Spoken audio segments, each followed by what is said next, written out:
शहर में एक बहुत ही गरीब परिवार रहता था।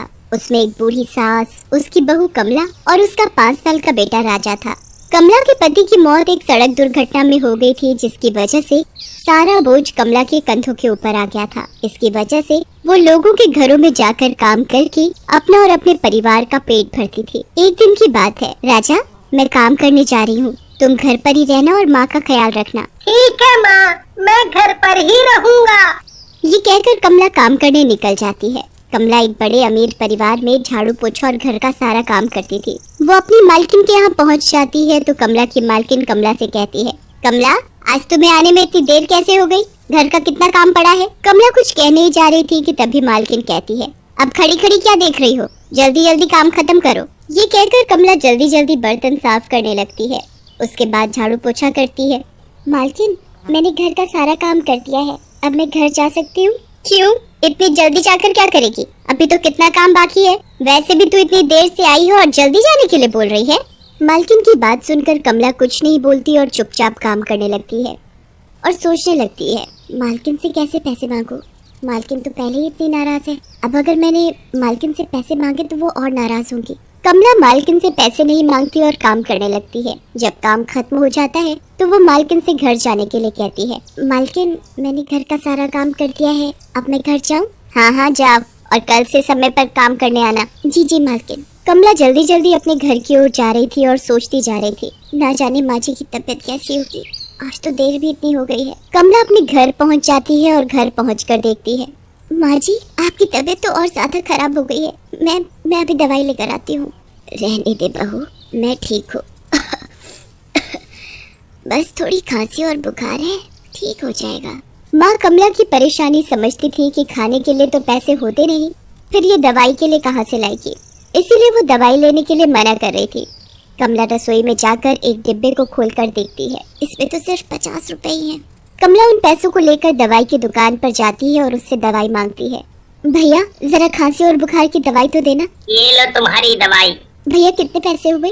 150 रुपए की। मेरे पास तो 50 रुपए हैं, आप ये पैसे रख लो, मैं बाकी के पैसे कल आकर दे जाऊंगी। नहीं, जब तुम्हारे पास पैसे हो तब दवाई लेने आना। भैया ये दवाई मुझे दे दो, मेरी माँ की तबीयत बहुत खराब है। जा यहाँ से, पता नहीं कहाँ से लोग आ जाते हैं, मेरा सारा टाइम खराब कर दिया। कमला उदास मन से अपने घर लौट जाती है और अपनी सास के पास जाकर रोने लगती है।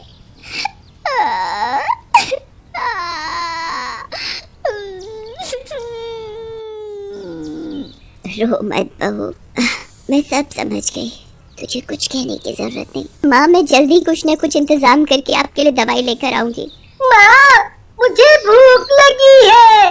मैं भी खाना बना कर लाती हूँ। कमला रसोई में जाकर खाना बनाने के लिए डब्बा खोलकर देखती है तो सभी डब्बे खाली पड़े हैं, पर एक डिब्बे में थोड़ा सा आटा रखा था, जिसकी केवल 2 ही रोटी बन सकती थी। मैं आटे की रोटी बनाकर राजा और माँ को खिला दूंगी। कमला रोटी और सिलबट्टे पर चटनी पीसकर माँ और राजा को रोटी खाने के लिए देती है। माँ और रोटी दो ना, मुझे और भूख लगी है। बेटा और रोटी नहीं है, तू थोड़ा पानी पीकर ही काम चला ले, मैं कल तुझे ज्यादा खाना खिलाऊंगी। माँ कब तक हमें ऐसे ही भूखे रहना पड़ेगा? सब लोग अच्छा खाना खाते हैं, बढ़िया कपड़े पहनते हैं। माँ हमें कब अच्छा खाना और अच्छे कपड़े मिलेंगे? माँ ऐसा नहीं हो सकता कि हमारी कोई लॉटरी लग जाए और फिर हमें किसी चीज की कोई कमी ना रहे।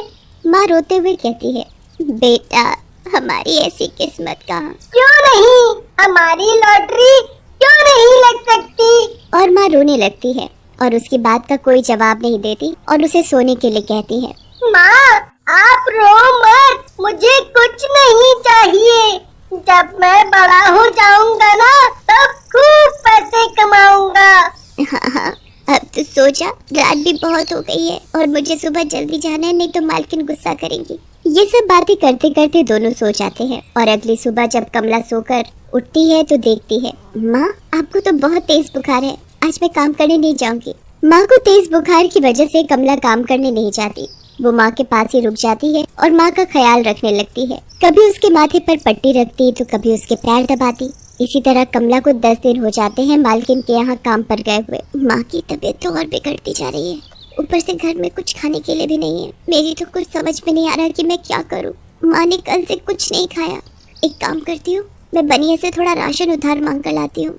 कमला थैला उठाकर बनिए की दुकान पर पहुँचती है और उससे राशन देने के लिए कहती है, लाला जी मुझे थोड़ा सा राशन चाहिए। पैसे लाई हो या उधार मांगने आ गई? हाँ?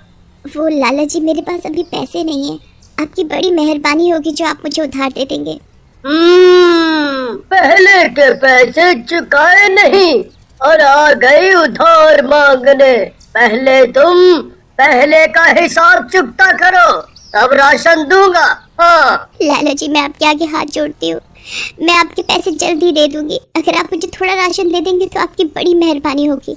इतनी मिन्नतों के बाद लाला कमला को थोड़ा राशन दे देता है और उससे जल्दी पैसे चुकाने के लिए कहता है, जी लाला जी मैं आपके पैसे जल्दी चुका दूंगी। राशन लेकर कमला सीधे घर जाती है और लाए हुए सामान से खाना बनाकर माँ और राजा को खिलाती है। खाना खाकर सब सो जाते हैं और अगले दिन जब कमला सोकर उठती है तो देखती है कि माँ की तबीयत जैसी पहले थी वैसी ही है। पर आज मेरा काम पर जाना बहुत जरूरी है, अगर मैं नहीं गई तो मालकिन बहुत गुस्सा करेगी। कमला राजा से कहती है, राजा तुम माँ का ध्यान रखना, मैं मालकिन का काम करके जल्दी वापस आ जाऊंगी और मैं उनसे पैसे भी मांग लूंगी। ये कहकर कमला मालकिन के घर काम करने चली जाती है और कमला की मालकिन उसे देखकर बड़ी गुस्सा होती है। कहाँ थी तुम इतने दिनों तक? काम वाम करना है या नहीं? ऐसे तो मैं तुम्हें काम पर नहीं रख सकती। वो मालकिन जी मेरी माँ की तबीयत बहुत खराब है, इसी वजह से नहीं आ सकी। बस तुम लोगों के तो ये सब छुट्टी करने के बहाने हैं। नहीं मालकिन मैं सही, मेरा विश्वास करो, अब मैं तुम्हें काम पर नहीं रख सकती। ये लो बाकी के तुम्हारे पैसे और कल से तुम्हें काम पर आने की कोई जरूरत नहीं है, मैंने दूसरी काम वाली रख ली है। कमला उदास मन से अपने पैसे लेकर अपने घर की ओर चल देती है और घर पर पहुंचकर वो माँ के बारे में राजा से पूछती है कि उनकी तबीयत कैसी है। राजा माँ कैसी है? दादी सो रही है, पर दादी को अब भी बुखार है। माँ अगर दादी की तबीयत ठीक नहीं हुई तो दादी मर जाएगी। नहीं बेटा ऐसा नहीं बोलते, दादी को कुछ नहीं होगा, मैं भी दादी के लिए दवाई लेकर आती हूँ। तभी दादी भी कमला की आवाज सुनकर जाग जाती हैं और बुरी तरह खांसने लगती हैं। तो राजा माँ से कहता है, माँ मुझे पैसे दो, मैं दवाई लेकर आता हूँ। कमला राजा को पैसे पकड़ा देती है। राजा पैसे लेकर दवाई लेने चला जाता है। राजा केमिस्ट की दुकान से दवाई लेकर वापस घर की ओर लौट रहा था, तभी उसे रास्ते में एक आदमी लॉटरी का टिकट बेचता हुआ दिखाई देता है। लॉटरी का टिकट लो, लॉटरी का टिकट लो और अपनी किस्मत आजमाओ। लॉटरी का टिकट लो और अपनी किस्मत आजमाओ। राजा उस आदमी को देख ही रहा होता है, तभी से अचानक उस आदमी को पता नहीं क्या होता है और वो जमीन पर गिरकर बेहोश हो जाता है। राजा उस आदमी के पास जाकर उसे उठाने की कोशिश करता है। अंकल उठो, उठो अंकल, अंकल उठो, उठो अंकल। राजा पास ही लगे नल से पानी लाकर उस आदमी के ऊपर पानी के छींटे मार, जिसकी वजह से उस आदमी को होश आ जाता है। फिर राजा उस आदमी को पानी पिलाता है। पानी पीते ही उस आदमी की जान में जान आती है। भगवान तुम्हारा भला करे बेटा। अंकल अब आप ठीक हो? आपको चक्कर कैसे आ गया? हाँ अब मैं ठीक हूँ, शायद गर्मी की वजह से मुझे चक्कर आ गया होगा। बेटा तुम कौन हो और तुम्हारा घर कहाँ है? मेरा नाम राजा है और पास वाले मंदिर के पास ही मेरा घर है, मैं वहीं रहता हूँ। फिर वो आदमी राजा को अपने बारे में बताता है। मेरा नाम किशोर है और मैं लॉटरी बेचता हूँ।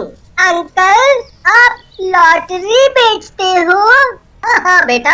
अंकल कभी किसी की लॉटरी भी लगी है? हाँ लगती है ना, जिसकी किस्मत अच्छी हो उसकी लग जाती है। तभी वो किशोर राजा से कहता है, राजा क्या तुम मुझे मेरे घर तक छोड़ सकते हो? पास ही में मेरा घर है। क्यों नहीं, आओ मैं आपको आपके घर छोड़ दूं। राजा उस आदमी का सामान उठाकर उसके घर तक छोड़ देता है। ओहो, मैं तो भूल ही गया था कि मैं दादी की दवाई लेने आया था। मेरी दादी की तबीयत बहुत खराब है। अंकल अब मुझे घर चलना चाहिए, मेरी माँ मेरा इंतजार कर रही होगी। वो आदमी राजा को बड़ी गौर से देखता है और मन में सोचने लगता है, ये बच्चा बड़ा गरीब लगता है। तभी वो आदमी एक 10 का नोट अपनी जेब से निकाल कर राजा को देने लगता है। नहीं अंकल, मुझे नहीं चाहिए।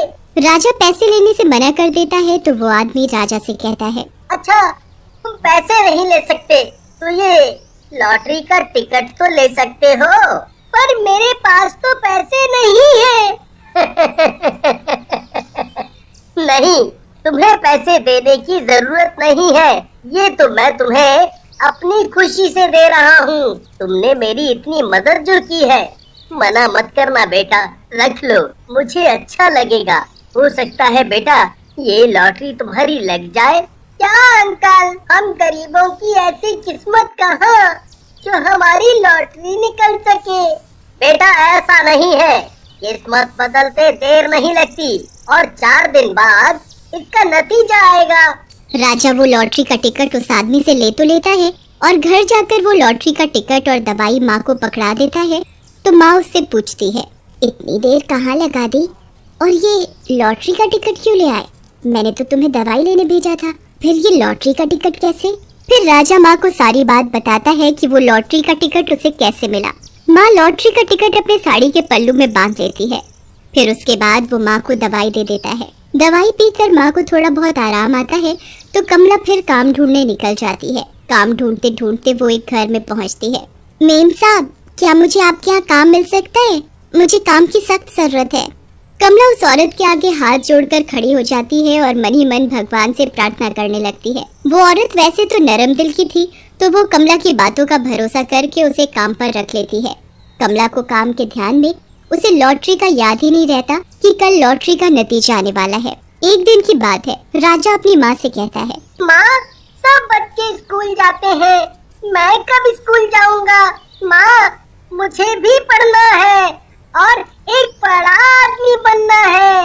हाँ हाँ बेटा, तू भी स्कूल जाएगा, पर अभी मेरे पास इतने पैसे नहीं है कि तुझे मैं स्कूल भेज सकूं। अभी मुझे माँ का इलाज भी कराना है और बनिए का उधार भी चुकाना है, और क्या पता ये मकान मालिक कब टपक जाए अपने किराए के पैसे मांगने। कमला ये सब बात कर ही रही होती है कि इतने में मकान मालिक आ जाता है और वो कमला से किराया मांगने लगता है। क्या बात है, किराया देना भूल गए क्या? तुम्हें किराया विराया नहीं देना क्या? या मुफ्त में रहने का इरादा है? नहीं मालिक, वो इस बार काम नहीं था तभी आपका किराया नहीं दे पाई। ये तो मैं कब से सुनता आ रहा हूँ, तुमने पिछले 2 महीने से किराया नहीं दिया। तुम हर बार कोई ना कोई नया बहाना बना लेती हो। या तो किराया दो, नहीं तो मकान खाली करो। ऐसा मत करो, मैं अपने बेटे और बीमार माँ को लेकर कहाँ जाऊंगी? कहीं भी जाकर मरो, पर मेरा मकान खाली करो। फिर मकान मालिक अपने आदमियों से कहकर उसका सारा सामान सड़क पर फेंकवा देता है और उन लोगों को भी घर से बाहर निकाल देता है। अब उनके पास रहने के लिए घर भी नहीं था। वो अपनी बूढ़ी माँ और अपने बेटे को लेकर जा रही होती है। राजा, राजा, ये देखो, आज तुम्हारी लॉटरी का नतीजा आया है। पूरे 10 करोड़ की लॉटरी लगी है तुम्हारी। भाई साहब, ये तो बच्चा है, क्यों झूठी तसल्ली दे रहे हो? क्यों हम गरीबों के साथ मजाक कर रहे हो? मैं मजाक नहीं कर रहा, मैं सही कह रहा हूँ। ये देखो, तुम्हारी लॉटरी का नंबर लगा है। यकीन ना हो तो खुद मिलाकर देख लो। 2 2 4 4 2 1। हाँ, ये तो यही नंबर है। माँ देखो ना, हमारी लॉटरी लगी। माँ, अब आपका किसी अच्छे अस्पताल में इलाज हो सकेगा और राजा भी अच्छे स्कूल में पढ़ सकेगा। अब रोने का समय चला गया, अब तो हंसने का समय आ गया है। हाँ हाँ, सही में।